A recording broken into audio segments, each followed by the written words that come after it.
بسم اللہ الرحمن الرحیم۔ On line video link classes جماعت ہفتم مضمون اردو تاریخ 12 دسمبر 2020۔ پیارے بچوں السلام علیکم، امید ہے آپ سب خیریت سے ہوں گے۔ سب اپنی ورک بک کا صفحہ نمبر 48 کھولیں۔ آج ہم نیا چیپٹر سٹارٹ کریں گے، چڑیا اور ہاتھی، ٹھیک ہے۔ ایک دفعہ اب ہم اس کی ریڈنگ کرتے ہیں، مطلب اس کو پڑھتے ہیں، ٹھیک ہے۔ ایک دفعہ کا ذکر ہے، کسی جنگل میں چڑیوں کا ایک خاندان رہتا تھا۔ انہوں نے گھاس پھوس میں انڈے دیے ہوئے تھے جن سے بچے نکل آئے تھے۔ ایک ہاتھی کا بھی اسی جنگل میں بسیرا تھا۔ ایک دن ہاتھی اپنی پیاس بجھانے کے لیے دریا کی طرف جا رہا تھا کہ گھاس پر سے گزرتے ہوئے وہ چڑیوں کے چند بچوں کو کچل کر آگے نکل گیا۔ جب دوسری چڑیوں کو اس حادثے کا علم ہوا تو انہیں شدید صدمہ پہنچا اور ہر ایک نے اس حادثے پر اپنے اپنے انداز میں تبصرہ کرنا شروع کیا۔ ایک بولی، قسمت میں یہی لکھا تھا۔ دوسری بولی، کوئی چارہ نہیں، بس چلیں اور نباہ کریں۔ تیسری بولی، دنیا ہمیشہ سے بدبختی کا گھر ہے۔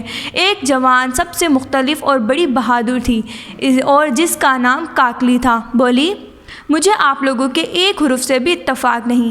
جنگل زندگی گزارنے کا ایک مقام ہے اور بہت عمدہ مقام ہے، لیکن زندگی کے لیے حساب اور احتساب بھی لازمی ہے۔ یہ کیا بات ہوئی کہ کوئی ہاتھی آئے اور ہمارے بچوں کو پاؤں تلے رونتا ہوا چلا جائے؟ چڑیا بیک زبان بولی، واقعی اسے ایسا نہیں کرنا چاہیے، لیکن فی الحال وہ ایسا ہی کر رہا ہے۔ ہمیں چاہیے کہ ہم یہاں سے ایسی جگہ کوچ کر جائیں جہاں ہاتھی نہ ہو۔ کاکلی بولی، یہ نہیں ہوگا۔ اس کا مطلب تو یہ ہوا کہ کسی کا جہاں کہیں دشمن ہو وہ وہاں سے راہ فرار اختیار کر کے کہیں اور چلا جائے، یہ درست نہیں۔ ہمیں اپنے حق کا دفاع کرنا چاہیے۔ یہ جگہ ہمارا وطن ہے اور ہمارا وطن ہے کہ ہمارا فرض ہے کہ ہم دشمن کے شر سے اسے بچائیں۔ ہم اپنی جگہ کیوں چھوڑیں؟ ہاتھی کوئی دوسرا راستہ کیوں اختیار نہیں کرتا؟ چڑیا بولی، بات تو درست ہے، لیکن ہاتھی سے کہے کون؟ کاکلی بولی، ہم ہی کہیں گے۔ کیا ہمیں زندگی گزارنے کا حق نہیں؟ چلے ہم ہاتھی کو متنبہ کرتے ہیں کہ اسے ہماری حدود میں آنے کا کوئی حق حاصل نہیں۔ چڑیا بولی، اگر ہاتھی نے ہماری بات نہ مانی اور لڑائی بھرائی میں اتر آیا تو پھر؟ کاکلی گویا ہوئی، اگر ہاتھی نے اس سیدھی اور سچی بات کو ماننے سے انکار کیا تو ہم اسے ایسا مزہ چکھائیں گے کہ لوگ اس کی کہانیاں سنایا کریں گے۔ ہمارا موقف بالکل درست ہے اور مجھے یقین ہے کہ ساری خلقت ہماری حمایت کرے گی۔ چڑیا یہ سن کر ہنسنے لگی، پھر بولی، تو ایسے بڑے بول کیوں بول رہی ہے؟ کیا ہم ہاتھی سے الجھنے کی طاقت رکھتی ہیں؟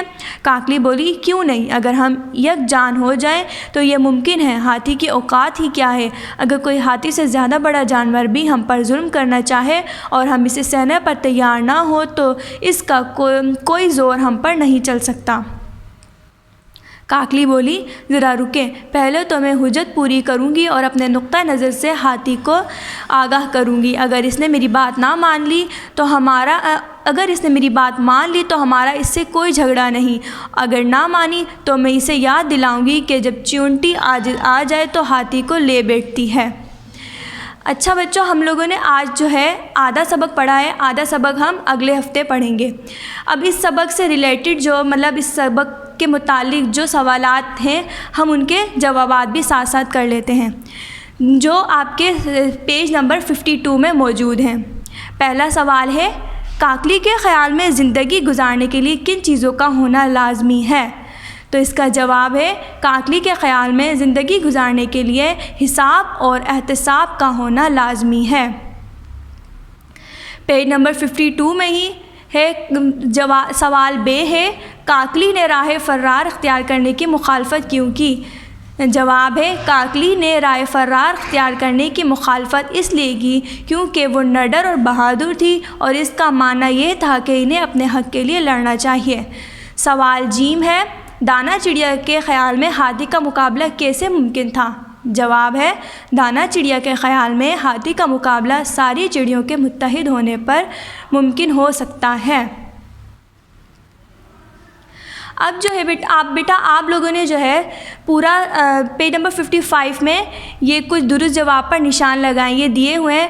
آپ نے پورا چیپٹر خود ریڈ کرنا ہے اچھے سے اور ان پہ جو درست جواب ہے ان پہ نشان لگانا ہے، اور پھر مورخہ 19 دسمبر 2020 کو آپ نے اپنا کام جمع کروانا ہے۔